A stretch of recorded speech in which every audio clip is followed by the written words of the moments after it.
Şeker hastalığı, boy mide, boy bağırsak, iltihap var, ilacı. Bunun için ne yapayım? Belki şunda ne yapayım? Bu uçkunu Zomeser Dağı'nda topluyoruz. 60 kilometre arabayla gidiyoruz. 60 kilometreden sonra yaklaşık bir 8 kilometre, 9 kilometre genelde yaya gidiliyor. Yaya yüksek kesimlerde oluyor. Peki bu ne için bu sene bu kadar pahalı? Bu sene bulunmadığı için genelde. Bu sene olmadığı için. Yani Allah'tan bir hikmetli olmadı yani. Genelde bir yıl çok olur, ikinci sene pek nadir oluyor. Fiyatı ne kadar bu sene? Abi fiyatı bu sene 12 liradan başladı. Şu an 10 lira, 8 lira, 7 lira arasında dolanıyor. Peki niçin böyle? Abi olmadığı için, yani pek kısıtlı olduğu için. Mesela örneğin her yıl diyelim ki günde ortalama 1,5 ton geliyordu.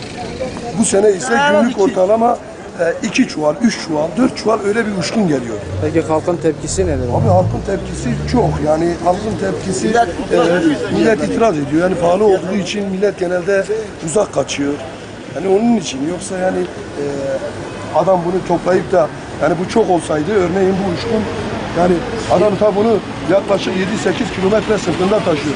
Bir şahsın günlük topladığı uçkun 12 kilo, 10 kilo, en fazla 20 kilo dedi.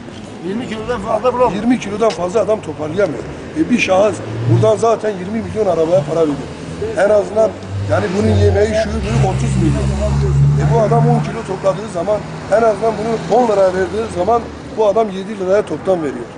Bu perakende satan adamlar da sabah akşama kadar burada duruyor. Adam geliyor bir tane alıyor, abi işte arkadaştır.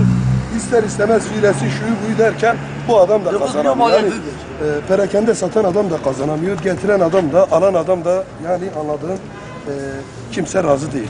Şu an 120 gramı Abi 950 lira. 936 kuruş gelir. Peki böyle taneyle alanlar oluyor mu? Tane genellikle zaten taneyle alanlar Tanesi olur. 1 lira. Yani 1 kilo, yarım kilo gücü yetmeyen insanlar genelde tane olarak alır. Biz böyle deste yapıp özellikle milletin alması için bu desteleri 1 TL satıyoruz. Şu anda o tane ne kadar? Kaç Şu para an bu yapıyor? tane 1 TL tutuyor. Tane ne kadar? Abi 30 TL. Çok pahalı değil mi?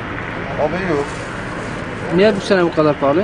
Abi yokluğundan dolayı böyle oluyor işte.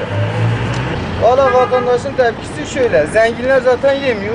Fakirler de yarım kilo, 250 gram falan götürüp yiyorlar.